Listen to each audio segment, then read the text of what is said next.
Hi everyone, it's Justine.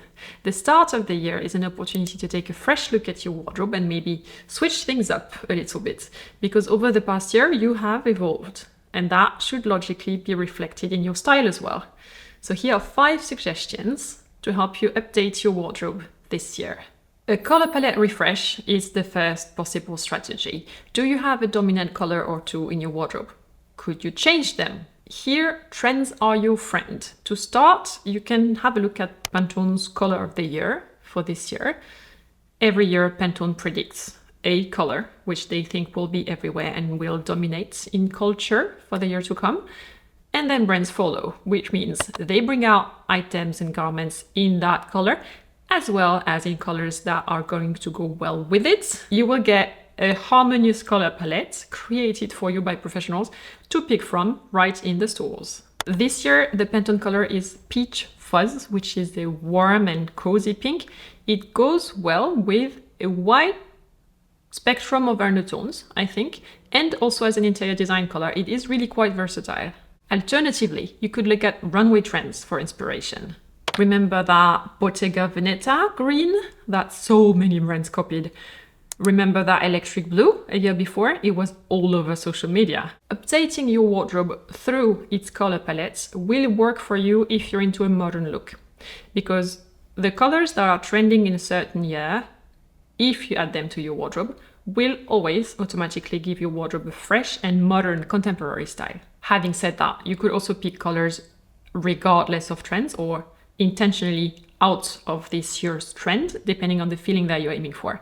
Contemporary, very modern, more classic, etc. Plenty of options. I have a video dedicated to that color topic coming up on the channel soon. If you want to get it, don't forget to subscribe to this channel right now. Go ahead.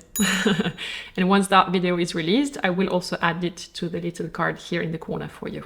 Number 2, renewing your statement pieces. Normally, you don't have only basics in your wardrobe. You also have statement pieces. What you consider a statement piece is up to you, though. It can be a key garment that you like to build your outfits around. It can be an accessory. It could be shoes, whatever you like. Why switch, especially these statement pieces? Because it will force you, gently, to reconsider the way you pair and combine your items to create your outfit. It creates a challenge that you have to work around. Example, if my statement piece, pants, is a solid color, I might want to pair it with something that has a pattern and then metal accessories. If my statement piece is a pattern scarf now, I could repeat one of these colors on the top or the pants. It's a different situation. With every new statement piece that you bring into your wardrobe, you're opening, literally, new styling opportunities very organically. Number 3, look away from current trends and into the past. Is there a specific fashion period or decade which you love? Example, the 1950s. Marked waist, silk, airy materials, harmonious color palettes, often pastel tones for women, Vichy patterns, cigarette trousers. Here you could keep just the idea of highlighting your waist, or you could take just the idea of a pastel color palette. This is important to understand. I'm not saying that you should take the 50s as a whole and start dressing head to toe like a woman coming straight out of Mad Men. You can take just one aspect and integrate that into your own style, your current style, without changing it completely. People will notice that blend. They will notice that your style feels very curated and retro in a good way, but they won't necessarily be able to pinpoint, oh, she took that from the 50s and that's what she's trying to copy. Like, it's not that obvious if you take just one aspect of that decade and make it work for you. Next option, define a key theme, something that you would like your wardrobe to have more of. Example, you decide that this year you'll be focusing on sustainability.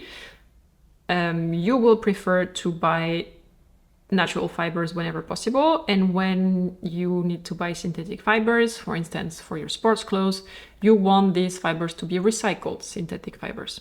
You're setting the theme, and so while intentionally focusing on it, you will have a side effect, which is learning as you go about synthetic fibers, what can they be used for, which brands are using mostly recycled fibers, which recycled fibers are better than others, and so on. Speaking of recycled materials, I'd like to introduce you to Vivaya, my sponsor for this video. It is a brand that makes shoes using recycled plastic water bottles. I first heard of them a year ago and I thought, how are these shoes? Can my feet breathe? Are they comfy? Let's try. I picked a pair of ballerinas. Not only are they breathable, they're also the first pair of ballerinas ever that gave me no blisters. They became my house shoes. I wore them literally all summer.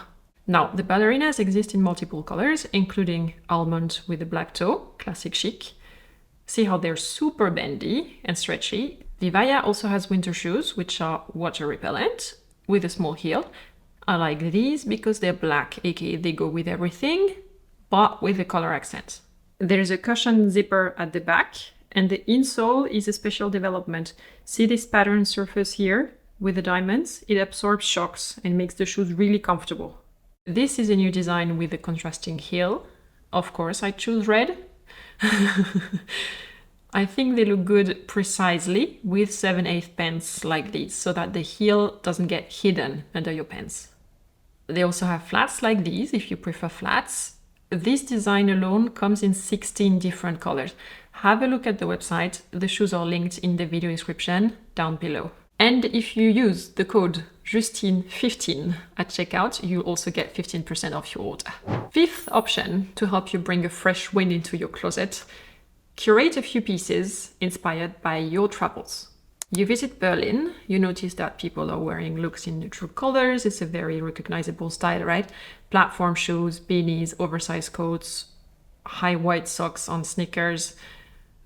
Then you visit London and you notice a completely different mood. And I'm generalizing, of course. In a city the size of London, you could even focus on the fashion of one single district. Make mood boards of what you see on these trips. Really observe people, be in the present moment. Wonder which pieces you could potentially take and integrate to your current style.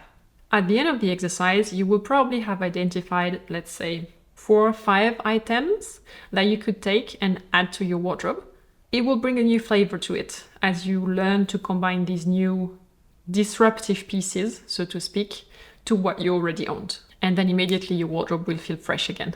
It's about consciously deciding to edit your wardrobe in new ways and to look at it with a fresh perspective. Your challenge for this year, if you accept it, is to use one of these methods and to actually update your wardrobe. Let me know how this goes. Thumbs up if you found this video inspiring. Thank you very much. And now I do have a last question for you. It's for a future video. Please tell me in the comments down below which item, garment or accessory, in your wardrobe is your favorite and why. You cannot say your wedding dress. Too easy. I'm talking about items that you can wear on a regular basis. If you're interested in seeing the upcoming resulting video on that topic, don't forget to subscribe to this channel so that you get it once it's live. I'll see you in the next one. Take care. Bye.